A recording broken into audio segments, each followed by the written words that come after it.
ഹരി ഓം. എല്ലാവർക്കും നമസ്കാരം. ഭഗവത്ഗീത ജ്ഞാനയജ്ഞത്തിലേക്ക് ഏവരെയും സഹർഷം സ്വാഗതം ചെയ്യുന്നു. 3-ാം അധ്യായമായിട്ടുള്ള കർമ്മയോഗം, ആ കർമ്മയോഗത്തിൻ്റെ മർമ്മപ്രധാനങ്ങളായിട്ടുള്ള ശ്ലോകങ്ങളെ ഭഗവാൻ അർജുനൻ്റെ മുന്നിൽ അവതരിപ്പിക്കുന്നു.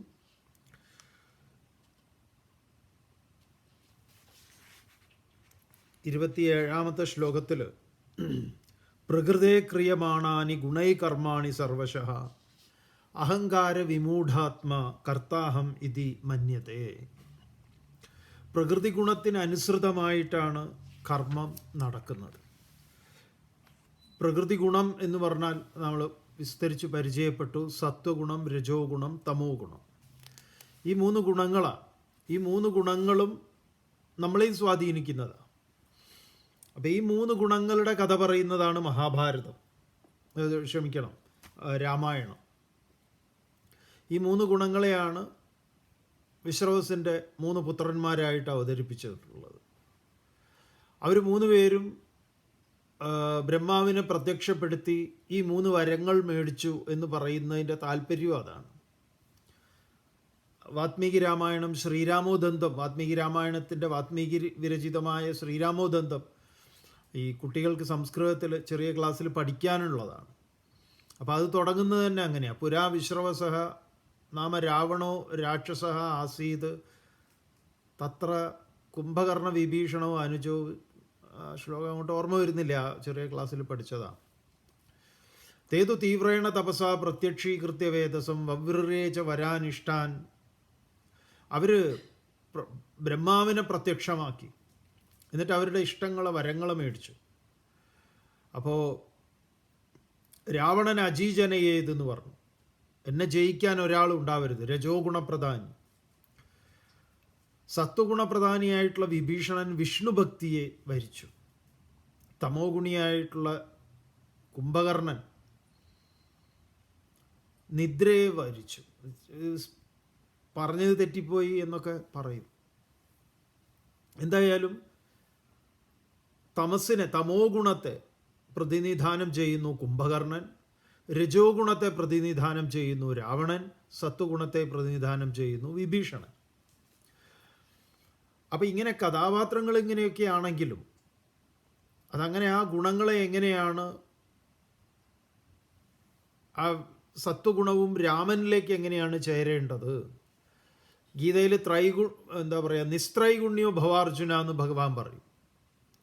3 ഗുണങ്ങളെയും അതിവർത്തിക്കുന്നത്. ആദ്യം നമുക്ക് ഗുണങ്ങളെ പരിചയപ്പെടുത്തുന്നു. ഈ 3 ഗുണങ്ങൾ, സത്വവും രജസും തമസ്സും, ഇതാണ് പ്രകൃതിയുടെ ഇത് പ്രകൃതിയിലെ എല്ലായിടത്തും ഇതുണ്ട് എന്ന് പറഞ്ഞു. പ്രകൃതേഹ ഗുണസമ്മൂഢ ഗുണകർമ്മസു സജ്ജന്തേ. ഈ ഗുണങ്ങൾക്കനുസൃതമായി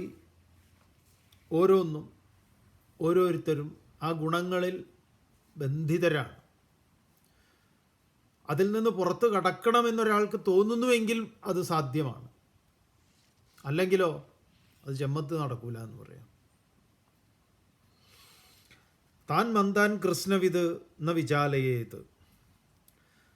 അകൃഷ്ണവിദ. എന്നാൽ ഇതിൻ്റെ രഹസ്യം അറിയാത്തവനെ ജ്ഞാനി എന്തു വേണം? പെട്ടെന്ന് അവനെ കൊണ്ടുവന്ന് ഇളക്കരുത്. എന്നിട്ടോ അതുകൊണ്ട് എന്തെങ്കിലും അവൻ ചെയ്യട്ടെ, എന്നിട്ട് എന്തു ചെയ്യാം? നമുക്ക് നേരായ വഴിയിലേക്ക്, മുന്നിലേക്ക് കൊണ്ടുപോകാം. ഇത്രയും പറഞ്ഞാണ് അവസാനിപ്പിച്ചത്. 30-ാമത്തെ ശ്ലോകത്തിൽ മയി സർവാണി കർമാണി സന്യസ്യാധ്യാത്മചേതസാ നിരാശീർ നിർമ്മമോ ഭൂത്വാ യുദ്ധ്യസ്വ വിഗതജ്വരഃ. മയി സർവാണി കർമാണി സന്യസ്യ. മയി എന്നിൽ നീ എന്തു വേണം? സർവാണി കർമാണി എല്ലാ കർമ്മങ്ങളെയും സമർപ്പിക്കും. എന്നിട്ട് എന്തു വേണം? സന്യസ്യ സമർപ്പിച്ചിട്ട്. സന്യസ്യ എന്നുള്ളതിന് ഇവിടെ സമർപ്പിച്ചിട്ട് എന്നാണ്. അധ്യാത്മചേതസ നിരാശി നിർമ്മമഹാഭൂത്വ. നീ എന്താ വേണ്ടത്? അധ്യാത്മചേതസ, ഇനി ഇവിടെ പറയുന്ന വാക്കുകളൊക്കെ വളരെ സൂക്ഷിച്ച് തന്നെ നമ്മൾ മനസ്സിലാക്കേണ്ടതാണ്. അധ്യാത്മചേതസ, അധ്യാത്മബുദ്ധി കൊണ്ട്.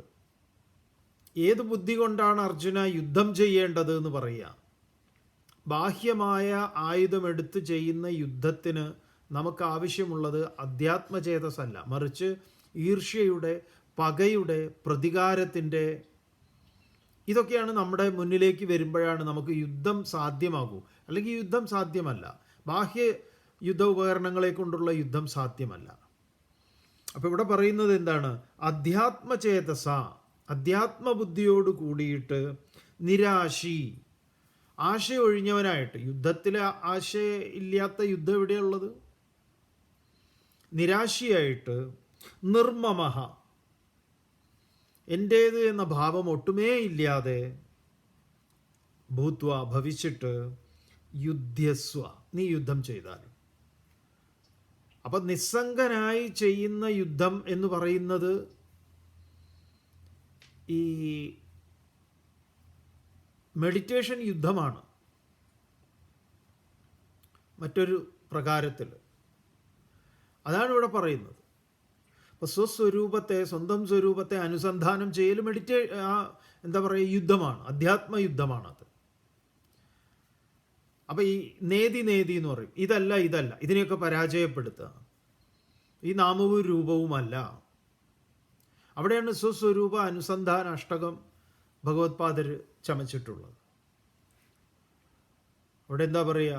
മനോ ബുദ്ധി അഹങ്കാര ചിത്താനി നാഹം നച ശ്രോത്രജിഹ്വേ നച ഘ്രാണനേത്രേ നച വ്യോമ ഭൂമിർന തേജോ ന വായു ചിദാനന്ദരൂപ ശിവോഹം ശിവോഹം നച പ്രാണസംജ്ഞോ ന വൈ പഞ്ചവായു നവാ സപ്തധാതുർ നവാ പഞ്ചകോശഃ. എല്ലാറ്റിനോടും യുദ്ധമാണ്, എല്ലാറ്റിനെയും പരാജയപ്പെടുത്തുകയാണ്. ഏതിനെയൊക്കെയാണ് പരാജയപ്പെടുത്തുന്നത്? ഞാൻ മനസ്സല്ല, ഞാൻ ബുദ്ധിയല്ല, ഞാൻ അഹമെന്ന അഹങ്കാരമല്ല, ഞാൻ കണ്ണല്ല, മൂക്കല്ല, നാക്കല്ല, ത്വക്കല്ല, ഞാൻ ഈ ശരീരമല്ല. അപ്പം ഇതിനെയൊക്കെ ജയിക്കുക എന്നാ പറയുക, ജയിക്കേണ്ടതുണ്ട്. ആ യുദ്ധമാണ് അധ്യാത്മയുദ്ധം. നീ അതിനു വേണ്ടിയിട്ട് എന്തു വേണം അർജുന? നീ എഴുന്നേൽക്കണം എന്ന് പറയാം. അതിനായിട്ട് നീ എഴുന്നേറ്റാലും. മൈ കർമാണി സന്യസ്യ അധ്യാത്മചേതസ നിരാശീർ നിർമ്മമഃ ഭൂത്വ യുദ്ധ്യസ്വ വിഗതജ്വരഃ. അങ്ങനെ നീ യുദ്ധം ചെയ്യാൻ തയ്യാറാക്കും. തുടർന്ന് ഭഗവാൻ പറയുന്നു, യേ മേ മദമിദം നിത്യം അനുതിഷ്ഠന്തി മാനവാഃ ശ്രദ്ധാവന്തോ ന സൂയന്തഃ മുച്യന്തെ തേപി കർമ്മഭിഃ.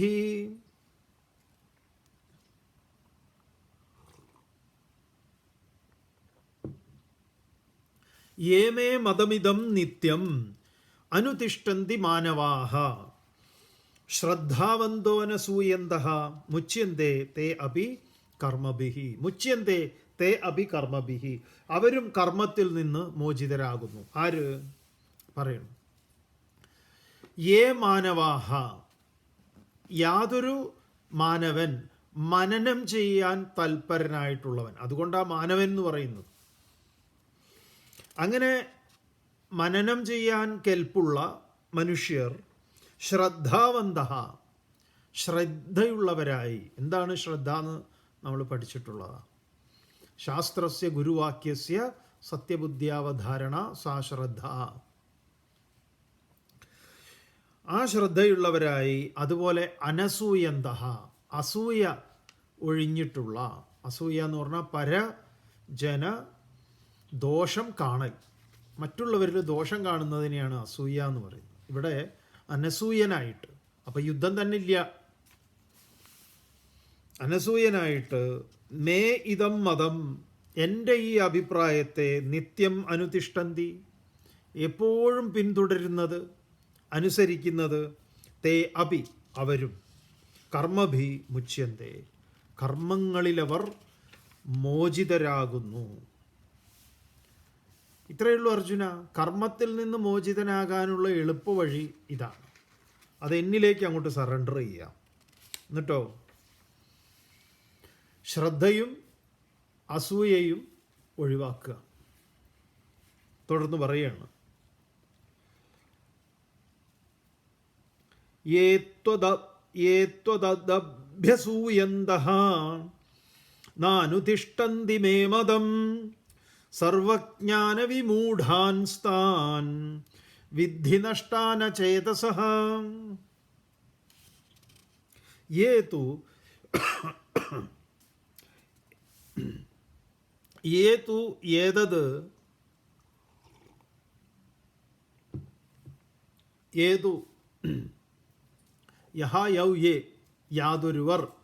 യാതൊരാളുകൾ ആകട്ടെ, മേ ഏതത് മതം,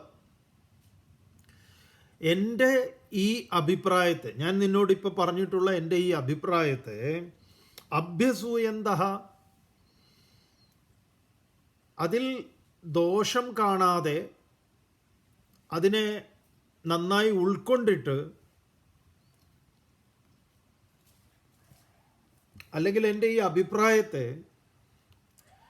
ആരാണ് അനുതിഷ്ഠന്തി, അനുസരിക്കുന്നത്, അതുപോലെ ആരാ അനുസരിക്കുന്നത്, ആരാണ് അനുസരിക്കാത്തത്. അപ്പോൾ ഇവിടെ അനുതിഷ്ഠന്തി, ആരനുസരിക്കുന്നില്ല, അവരെ സംബന്ധിച്ച് എന്താണ്? അവർ അചേതസഃ. ചേതസ് നേരാം വിധത്തിൽ ഉപയോഗിക്കാത്തവരാണ്. അവരെന്താന്ന്? അചേതസ് എന്ന് പറഞ്ഞാൽ അവിവേകികൾ. അവിവേകികളായിട്ടുള്ള ഈ കൂട്ടർ സർവജ്ഞാന വിമൂഢാൻ, ഇവരെ സംബന്ധിച്ച് ആത്മജ്ഞാനമോ അത്തരം ആധ്യാത്മികമായിട്ടുള്ള തൻ്റെ സ്വരൂപത്തെ അറിയുന്നതിനുള്ള ജ്ഞാനം നഷ്ടപ്പെട്ടിട്ടുള്ള വിമൂഢന്മാരായിട്ടുള്ള അവരെ താൻ നഷ്ടാൻ വിദ്ധി, അവരെക്കുറിച്ച് നീ അധികം ചിന്തിക്കേണ്ട. അവർ നേരത്തെ പറഞ്ഞതുപോലെ അർജുന, അവരുടെയും കാര്യം കഷ്ടമാണ്, പോക്കാണെന്ന് പറയാം. കാരണം ഇവർ എന്തു പറഞ്ഞാലും ഇവർക്ക് ഇങ്ങനെയാണ്. അപ്പം നമ്മൾ തന്നെ ചില കാര്യങ്ങളൊക്കെ ഈ ഗീതയിൽ തന്നെ ചില ആശയങ്ങൾ പറയുമ്പോൾ ഉണ്ടല്ലോ, ഇതൊക്കെ എന്തെന്ന്, അല്ലെങ്കിൽ ഇതെന്താ അങ്ങനെ, ഇതെന്താ ഇങ്ങനെ, വീണ്ടും വീണ്ടും ഓരോന്ന് പറഞ്ഞുകൊണ്ടിരിക്കും. ഇത് തത്വചിന്തയിലൂടെയാണ് മനസ്സിലാക്കേണ്ടതെന്ന് പറഞ്ഞു കഴിഞ്ഞാൽ ചോദിക്കും, അപ്പോൾ കൃഷ്ണൻ ഇന്നത് ചെയ്തതോ എന്ന്. അതാണ് നേരത്തെ പറഞ്ഞിട്ടുള്ളത്. ഗംഭീരമായിട്ടുള്ള ഭാഗങ്ങൾ വരാൻ പോകുന്നുണ്ട്. ഇത് ഭഗവാൻ ഇങ്ങനെ അർജുനന് പറഞ്ഞ ആശയത്തെ ഒന്നുകൂടെ ആവർത്തിക്കുന്നു എന്നേ ഉള്ളൂ. തുടർന്ന് 33-ാമത്തെ ശ്ലോകത്തിൽ, സദൃശം ചേഷ്ടതേ സ്വസ്യാഹ പ്രകൃതേർജ്ഞാനവാനപി പ്രകൃതിം യാന്തി ഭൂതാനി നിഗ്രഹ കിം കരിഷ്യതി. പ്രപഞ്ച നിയമം ഭഗവാൻ പറയുന്നു. എന്താണ്? സദൃശം ചേഷ്ടതേ സ്വസ്യാഹ പ്രകൃതേഹേ ജ്ഞാനവാൻ അപി. ജ്ഞാനവാൻ അപി, ജ്ഞാനിയായിട്ടുള്ളവനാണെങ്കിൽ പോലും, കാര്യങ്ങളൊക്കെ അറിയുന്നവനാണ്, ജ്ഞാനവാനാണ് അപി, എന്നിരുന്നാലും സ്വസ്യാഹ പ്രകൃതേഹേ, സ്വന്തം പ്രകൃതത്തിനനുസരിച്ച്, സദൃശം ചേഷ്ടതേ, ആ പ്രകൃതിക്കനുസരിച്ച് അവർ പ്രതികരിക്കും. അവരുടെ ആ സമൂഹത്തോടുള്ള, ലോകത്തോടുള്ള അവരുടെ പ്രതികരണം ആ വിധത്തിലായിരിക്കും. അത് ജ്ഞാനിയാണെങ്കിലും. അതാണ് വിവേകാനന്ദ സ്വാമികളുടെയൊക്കെ കാര്യത്തിൽ, രമണ മഹർഷി, ശ്രീനാരായണ ഗുരുദേവൻ, മഹാത്മാക്കളുടെയൊക്കെ ഇതിൽ പുറത്തുനിന്ന് നോക്കുന്ന ഒരാൾക്ക്, ചിന്മയാനന്ദ സ്വാമികൾ, പുറത്തുനിന്ന് നോക്കുന്ന ഒരാൾക്ക് അത് വലിയ എന്തോ അപരാധമായിട്ട് തോന്നും. പക്ഷേ അത് അവർക്കറിയാം എന്താണെന്ന്. അപ്പം അത് അവരുടെ എന്താ പറയുക, ഇതിനെ ന്യായീകരിക്കാൻ വേണ്ടിയിട്ടാണോ എന്ന് ചോദിച്ചാൽ അതവിടെ ഗീത പറയുന്നു. അത്രയേ ഉള്ളൂ. അതിന് ഉത്തരം ഇതാണ്. എന്താണ്? ജ്ഞാനവാനപി, ജ്ഞാനിയാണെങ്കിലും ചിലതിൽ എന്താണ്? സ്വസ്യാഹ പ്രകൃതേഹേ സദൃശം ചേഷ്ടതേ, ആ പ്രകൃതിക്കനുസരിച്ചത് അവർ അവരുടെ സ്വഭാവത്തെ പ്രകടമാക്കും. ഭൂതാനി, ഈ സർവ്വജീവജാലങ്ങളും പ്രകൃതിം യാന്തി, അത് പ്രകൃതിയെ പ്രാപിക്കുന്നതാണ്. എന്താ പ്രകൃതി? സത്വം, രജസ്, തമസ്. അതുകൊണ്ട് നിഗ്രഹ കിം കരിഷ്യതി, എങ്ങനെയാണ് അതിനെ നിഗ്രഹിക്കുന്നത്? ബലമായ നിഗ്രഹം. അതാണ് ഭഗവാൻ ഇവിടെ പറയുന്നത്. ഇതാണ് നമുക്ക് മനസ്സിലാവാത്തത് പലർക്കും. കടിച്ചു പിടിച്ച് പല രോഗങ്ങളും വരുത്തി എന്തൊക്കെ ഈ ഭക്തിയുടെയും ഇതിൻ്റെയൊക്കെ പേരിൽ നടക്കുന്ന അനാചാരങ്ങളുണ്ടെന്ന് പറയും. സകല മതങ്ങളിലും ഉണ്ട്. കുറേ പട്ടിണി കിടക്കുക. ഈ പട്ടിണികൾ ഇപ്പോൾ ഭക്ഷണം, എന്നിട്ട് ഓരോരുത്തരും ഓരോ ന്യായീകരണം ഓരോന്നിനും പറയണത്. എല്ലാ മതങ്ങളിലും ഉണ്ട്. നോക്കൂ, മറ്റൊരാളെ വിശപ്പ് മനസ്സിലാക്കാൻ വേണ്ടി നിങ്ങൾ ഭക്ഷണം കഴിക്കാതിരിക്കേണ്ട കാര്യമൊന്നുമില്ല. വിശപ്പ് പൊതുവായിട്ടുള്ളതാണ്, എല്ലാവർക്കും ഉണ്ട്. ധനികനും ഉണ്ട്, ദരിദ്രനും ഉണ്ട്. അത് മനസ്സിലാക്കാൻ വേണ്ടി നിങ്ങൾ എന്തിനാ ഇപ്പോൾ കുറച്ച് ഭക്ഷണം ഉപേക്ഷിച്ചിരിക്കുന്നത്? നിങ്ങൾ അതിനു വേണ്ടി എന്തെങ്കിലും ചെയ്യാൻ പറ്റുമെങ്കിൽ ചെയ്തു കൊടുക്കും, അത്രയേ ഉള്ളൂ. നിങ്ങളത് ഭക്ഷണം ഉപേക്ഷിക്കേണ്ട കാര്യമില്ല. അതിനാണ് നിങ്ങൾ ഭക്ഷണം ഉപേക്ഷിക്കുന്നത് എന്ന് പറയുന്നത് മൗഢ്യമാണ്, മൂഢത്തരം തന്നെയാണ്. ഭക്ഷണം, ഈ പറഞ്ഞ ആധ്യാത്മികതയിൽ ഭക്ഷണത്തിന് ഉപേക്ഷയുണ്ട്. അതെന്തുകൊണ്ടാണ്? അന്നമയം ഹി സൗമ്യ മനഃ, മനസ്സിനെ നിയന്ത്രിക്കാൻ, നിയമനം ചെയ്യാൻ അന്നം നിയന്ത്രിക്കേണ്ടത് അനിവാര്യമാണ്. അതുകൊണ്ട് ഭക്ഷണത്തെ, വെള്ളം കുടിക്കുക, മറ്റ് ആഹാരങ്ങൾ ഒരുപാട് ശാപ്പിടുന്നതിന് പകരം വെള്ളം മാത്രം കുടിച്ച് ചില അനുഷ്ഠാനങ്ങളൊക്കെ ചെയ്യുന്നതിന് അത് ഗുണപരമായിട്ട് ഭവിക്കും. വിശപ്പ് എല്ലാവർക്കും ഉണ്ട്, എല്ലാവർക്കും വിശപ്പുണ്ട്. വിശപ്പ് നമുക്ക് ഭക്ഷണം കഴിക്കാനുള്ളതിൻ്റെ നമ്മുടെ ബയോളജിക്കലായിട്ടുള്ള നമുക്ക് ഒരു ഇൻഡിക്കേഷൻ തരുന്നതാണ്. അപ്പോൾ ആ സമയത്ത് ഒരു ഗ്ലാസ് വെള്ളം കുടിച്ചാലും കുഴപ്പമില്ല, മതി. അതിൻ്റേതായിട്ടുള്ള ക്ഷീണവും കാര്യങ്ങളൊക്കെ ഉണ്ടാവും. അപ്പോൾ ഉപവാസം എന്ന് പറയുന്നത് അതിനാണ്. ഉപവാസം എന്ന് പറഞ്ഞാൽ എന്താ? സമീപേ വസിക്കുക. ഏതിൻ്റെ സമീപത്ത് വസിക്കുക? എന്നിട്ട് നമ്മുടെ നാട്ടിലൊരു ഒരു ഒരു ഒരു ഹിമാലയൻ മണ്ടത്തരമുള്ള ഉപവാസമുണ്ട്. അതെന്താണെന്നറിയോ? അരിഭക്ഷണം കഴിക്കൂല ഞാൻ, ഉപവാസമാണ് എനിക്കിന്ന്. അരി കഴിക്കുന്നതുകൊണ്ട് എന്താ? ഈ അരിഭക്ഷണം കഴിക്കുന്നതിന് പകരം മൂപ്പര് എന്തൊക്കെ കഴിക്കുന്നു ചോദിച്ചാൽ, നേന്ത്രപ്പഴം പുഴുങ്ങിയത് 4 എണ്ണം, പതിവില്ലാത്തതാണ്. അല്ലെങ്കിൽ രാവിലെ ഇഡ്ഡലി എന്തെങ്കിലും കഴിച്ച് തീർത്താൽ മതിയായിരുന്നു, ചോറും കഴിച്ചാൽ മതിയായിരുന്നു. ഇതിപ്പോൾ ഉപവാസത്തിൻ്റെ കാരണം കൊണ്ട് ഇരട്ടിയാണ് കഴിക്കുന്നത്. പഴം പുഴുങ്ങിയത്, പഴം പുഴുങ്ങാത്തത്, നേന്ത്രപ്പഴം പുഴുങ്ങിയത്, ചെറുപഴം പുഴുങ്ങാത്തത്, നാളികേരം പൂളാക്കി ശർക്കരയും കൂട്ടിയിട്ട്, ഗോതമ്പിൻ്റെ ഉണ്ട, അത് ഇതൊക്കെ. എന്നിട്ട് ഇവർ കുറച്ച് എന്താ പറയുക, ഭജന സംഘങ്ങളുണ്ട്, ഉപവാസ സമിതിക്കാർ. അപ്പോൾ ഇവർക്ക് ഗ്രൂപ്പുണ്ട്, വാട്സാപ്പ് ഗ്രൂപ്പൊക്കെ ഉണ്ട്. എന്നിട്ടോ വാട്സാപ്പിൽ വോയിസ് മെസ്സേജാണ്. നീ എന്താ ഉണ്ടാക്കിയത് ശ്യാമളെ? ഞാൻ കൂവ വരകിയിട്ടുണ്ടല്ലോ, അതിൽ ശർക്കരയൊക്കെ ഇട്ട് നാളികേരമൊക്കെ ഇട്ടിട്ട്, നോക്കണേ അരിമണിയൊന്നും വിട്ടുപോകരുതേ ശകുന്തളെ, നിനക്ക് ഇടയ്ക്ക് ശ്രദ്ധ ഇല്ലാത്തതാണ്. പണ്ട് നീ കഴിഞ്ഞ ഉപവാസത്തിന് കൊണ്ടുവന്നപ്പോൾ ഇതേപോലെ നീ അരി ഇട്ടിട്ടുണ്ട്. എൻ്റെ ഉപവാസം മുടക്കാൻ വേണ്ടി നീ ചെയ്തതാണെന്നാണ് എനിക്ക് സംശയം.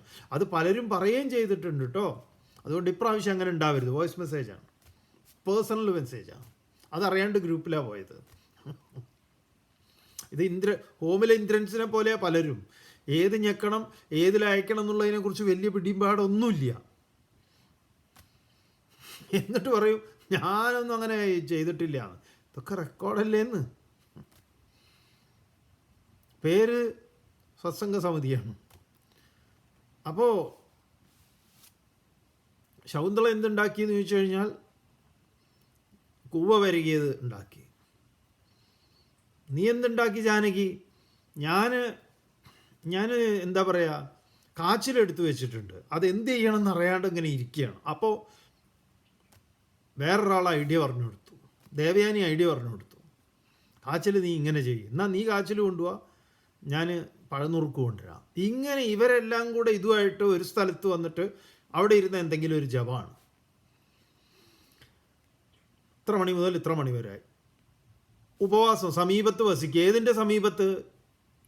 ഈ കല്യാണി കാച്ചിൽ പുഴുങ്ങിയതിൻ്റെയും മറ്റേ ഇവരെല്ലാം കൂടെ കൊണ്ടുവന്ന ഈ വക സാധനങ്ങളുടെ മുന്നിൽ അരി അയ്യോ തൊടരുത്. അരി കഴിച്ചാൽ കംപ്ലീറ്റ് പോയി. എന്ത് എന്തെങ്കിലും ഒരു ലോജിക്ക് ഉണ്ടോ അതിൽ?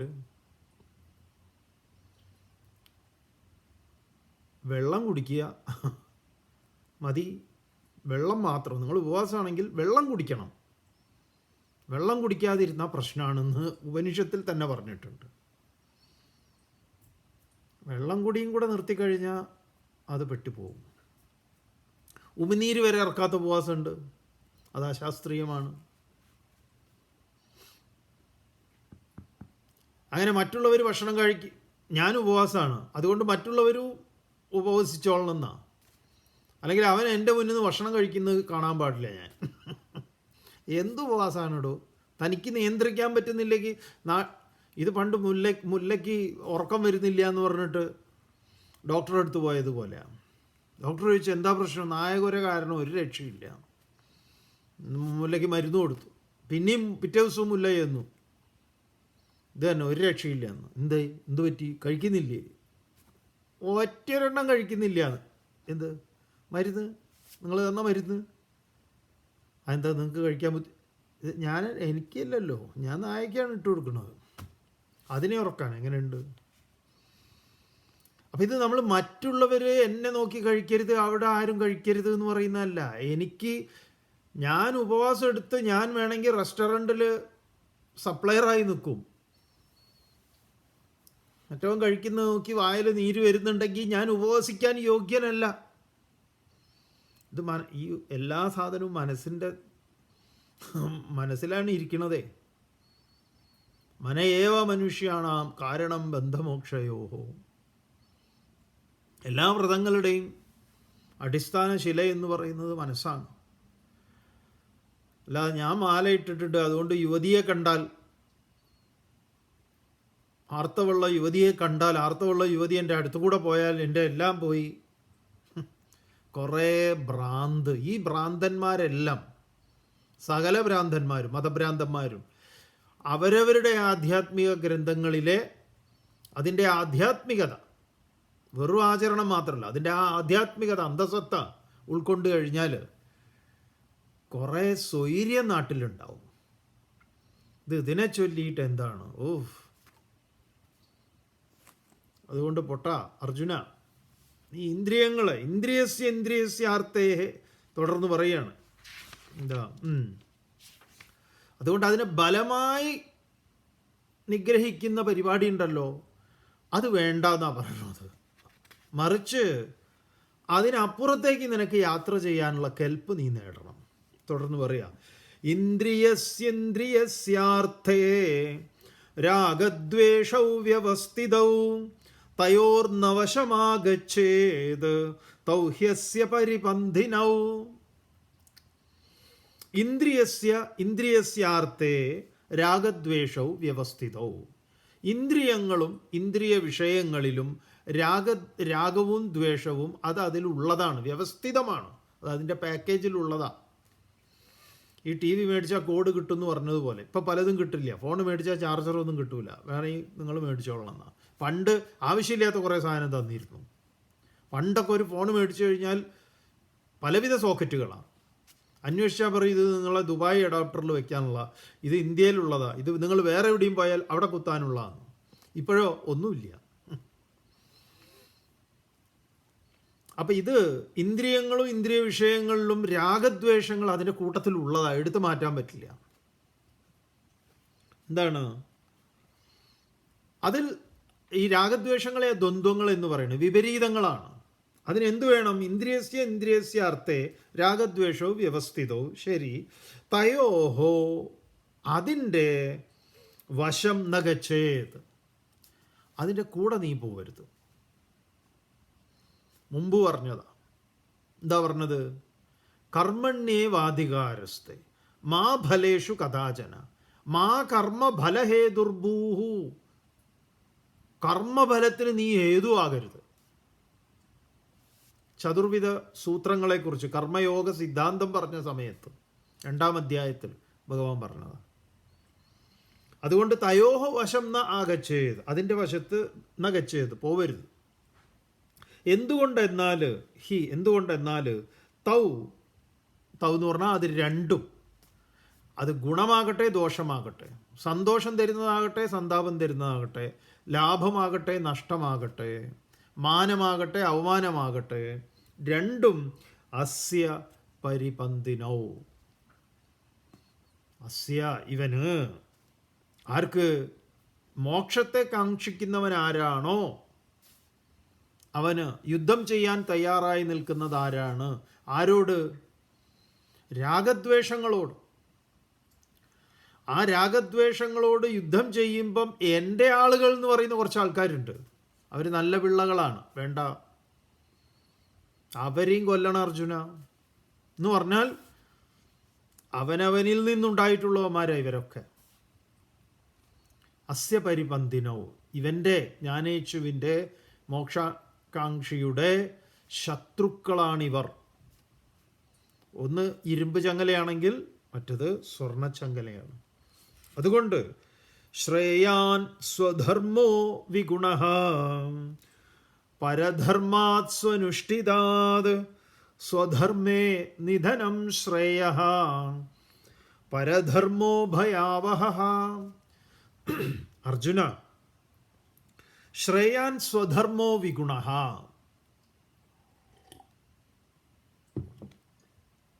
പരധർമാത് സ്വനുഷ്ഠിതാത്.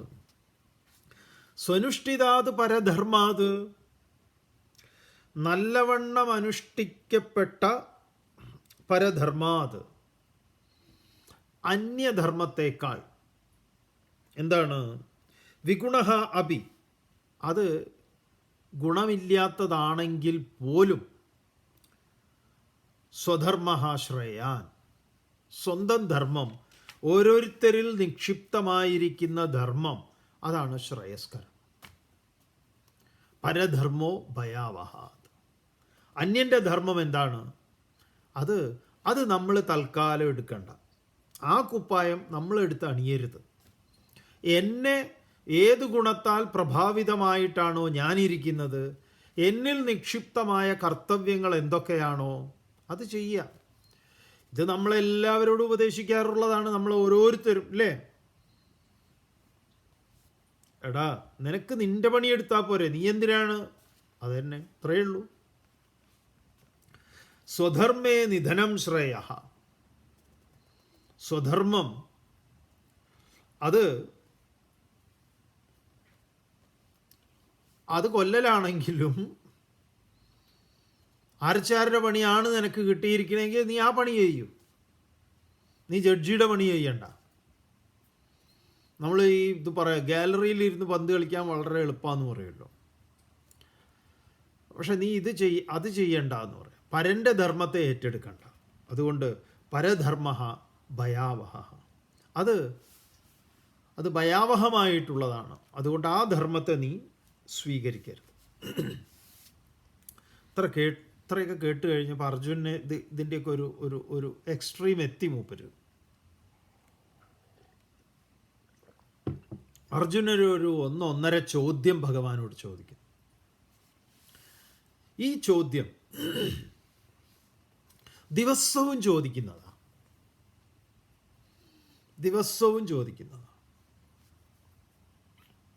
ഇവിടെ ഇന്നിപ്പോൾ ഈ രാത്രി, അതായത് 31-ന് ഇവിടെ അമേരിക്കയിൽ, ഇവിടെ അടുത്തൊരു സ്റ്റേറ്റിൽ ഒരു വാഹനം ഒരുത്തൻ കൊണ്ടുപോയിട്ട് ഇടിപ്പിച്ചിട്ട് ആളുകളെ, ഒരു 10 പേര് മരണപ്പെട്ടു. ഓരോ സ്ഥലങ്ങളിലും ദിവസവും ഇങ്ങനെ ആളുകളെ കൊല്ലുക. നമ്മൾ ദിവസവും ചോദിക്കുന്ന ചോദ്യമാണ്, എന്താ നമ്മുടെ ചോദ്യം? എന്തിനാ ഈ ആൾക്കാർക്ക് ഇങ്ങനെ, എന്ത് കാരണം, എന്തിനു വേണ്ടി, എന്താണ് ഇവർക്ക് ഇതിൽ നിന്ന് കിട്ടാൻ? ഈ കൊല്ലുന്നവന് ഈ കൊന്നവനെ പരിചയമുള്ളവനോ അവനോട് എന്തെങ്കിലും ശത്രുത ഉള്ളവനാണോ അതുമല്ല, ആരോ ഏതിലെയൊക്കെയോ പോണവർ, അങ്ങനെ കൊല്ലുന്നവർ, അറിഞ്ഞു കൊല്ലുന്നവർ, അറിയാതെ കൊല്ലുന്നവർ. അർജുനൻ നമുക്ക് വേണ്ടിയിട്ട് നമ്മുടെയൊക്കെ വക്കാലത്തെടുത്ത് എന്നോ ഇത് ചോദിച്ചു വെച്ചിട്ടുണ്ട്, എത്രയോ കാലം മുമ്പ്. പക്ഷേ ഈ ചോദ്യം നമ്മൾ ഡെയിലി ചോദിക്കുന്നുമുണ്ട്. നമ്മൾ പണ്ട് ആരോ പറഞ്ഞ പോലെ ചോദിച്ച് പോവുകയാണ്. അർജുനൻ എന്തായാലും ചോദിക്കുന്നു. എന്താ ചോദിക്കുന്നത്? അർജുന ഉവാച അധ കേന പ്രയുക്തോയം പാപം ചരതി പൂരുഷഃ അനിച്ഛന്നപി വാർഷ്ണേയ ബലാദിവ നിയോജിതഃ. അധ കേന പ്രയുക്തോയം, എന്തുകൊണ്ടാണ്? അധക്കേന, ആരാൽ നിയോഗിക്കപ്പെട്ടിട്ടാണ്? പാപം ചരതി പൂരുഷ, ഈ മനുഷ്യന്മാർ ഈ കൊടിയ പാപങ്ങൾ ചെയ്യുന്നത്. ആരാണ് ഇവരുടെ പിറകിൽ? ആരാണ് ഇവരെ നിയോഗിക്കുന്നത്? ആരാ ഇത് ഫണ്ട് ചെയ്യുന്നത്? അധക്കേന പ്രയുക്തോയം പാപം ചരതി പൂരുഷ അനിച്ഛൻ അഭിവാർഷ്ണയ. ഹേ വൃഷ്ണികുലോത്തമ, അനിച്ഛൻ, ചിലരാഗ്രഹിക്കാഞ്ഞിട്ട് പോലും ബലാദിവ നിയോജിത, ബലമായി അവനെ കൊണ്ട് ഇതിലേക്ക് കൊണ്ടുപോയി ചാടിക്കുന്നു. എടാ ഇത് ചെയ്യേ എന്ന് പറഞ്ഞിട്ട് ചെയ്യുന്നു. അങ്ങനെ എത്ര പേര് ഇല്ലായ്മ ചെയ്യുന്നു. ഇവനെ പിടിച്ച് ജയിലിലൊക്കെ ഇട്ട് കോടതിയിൽ കൊണ്ടുപോയി ചോദിക്കുമ്പം അവൻ പറയാം എനിക്കറിയില്ല എന്തിനാ കൊന്നത്, ആരോ എന്തോ എനിക്ക് അപ്പോഴത്തെ ഇതിൽ തോന്നി ഞാൻ ചെയ്തു. എന്തായാലും അതുമുതൽ ഒന്നാം ലോക മഹായുദ്ധം ഉണ്ടായത് എന്തിനാണ്? എന്താണ് അതിൻ്റെ പിറകിലെ കാരണം? രണ്ടാം ലോക മഹായുദ്ധത്തിൻ്റെ കാരണം എന്താണ്? ഇനി 3 ഉണ്ടാവുമെങ്കിൽ, പണ്ട് ഐൻസ്റ്റീനോട് ആരോ ചോദിച്ചു അത്ര, 3ാം ലോക മഹായുദ്ധത്തെക്കുറിച്ച് അങ്ങേക്ക് എന്താ പറയാനുള്ളത്? അതേ പറഞ്ഞു 3നെ കുറിച്ച് എനിക്ക് പറയാനൊന്നുമില്ല, വേണമെങ്കിൽ ഞാൻ 4നെ കുറിച്ച് പറയാം. 3ാം ലോക മഹായുദ്ധത്തെക്കുറിച്ച് പറയാനില്ലാതെ ഇങ്ങൊരു 4ാമത്തേതിനെ കുറിച്ച് എന്താ പറയുന്നത്? അപ്പം അദ്ദേഹം പറഞ്ഞു അങ്ങനെ ഒരു യുദ്ധം ഉണ്ടാവില്ല, അതോടുകൂടി ഈ 3ഓടുകൂടി എല്ലാം കഴിഞ്ഞുണ്ടാവും, അതിനെക്കുറിച്ചൊന്നും പറയാനില്ലല്ലോ. ഇപ്പോൾ ഈ ആർട്ടിഫിഷ്യൽ ഇൻ്റലിജൻറ്റ് കണ്ടുപിടിച്ച വിദ്വാൻ പറയുന്നത് ഇനി അടുത്ത 30 വർഷം കൊണ്ട് മനുഷ്യനൊരു അനാവശ്യ ഘടകമായി തീരുന്ന. എന്നാൽ ആലോചിച്ച് നോക്കണേ, കേവലം 30 വർഷം ഇപ്പം തന്നെ ആയി എന്നാണ് തോന്നുന്നത്.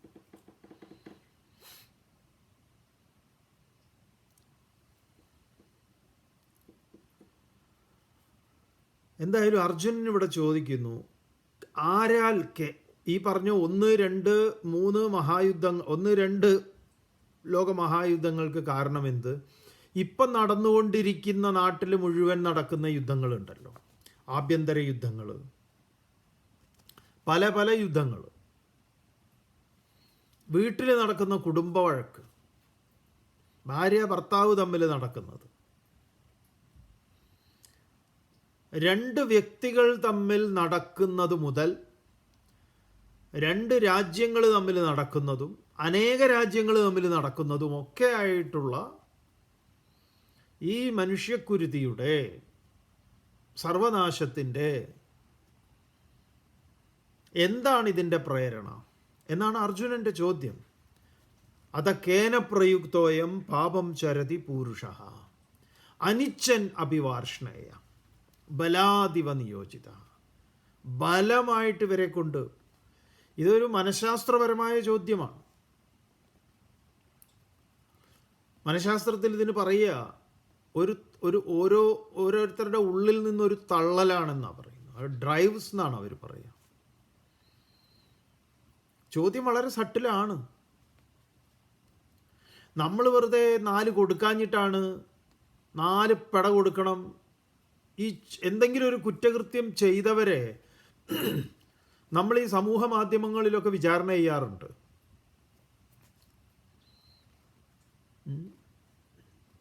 ആ വിചാരണ ചെയ്യുന്ന ചിലരുടെ കമൻറ്റുകളൊക്കെ വായിച്ചു കഴിഞ്ഞാൽ പേടിയാവും. കാരണം ആ ചെയ്ത ആളെക്കാൾ വലിയൊരു കൊടും ക്രിമിനലാണ് ഈ കമൻറ്റ് എഴുതുന്നത്. കാരണം അവൻ്റെ ഉള്ളിലും അതിലും വലിയൊരു ക്രിമിനലുണ്ടേ. ഇവനെയൊക്കെ ഇങ്ങനെ ചെയ്യണം, അങ്ങനെ ചെയ്യണം, കോടതിക്ക് വിട്ടുകൊടുക്കരുത്, ജയിലിൽ പോയാൽ അവിടെ അങ്ങനെ ഭക്ഷണവും കഴിച്ച് സുഖമായിട്ട് കഴിയും, ഇവനെ വേണ്ടത് വെട്ടി അരിഞ്ഞ് മുളക് തേക്കുക, തുടങ്ങിയിട്ട് ഏതൊക്കെ ജാതി വർത്തമാനങ്ങളാണ്.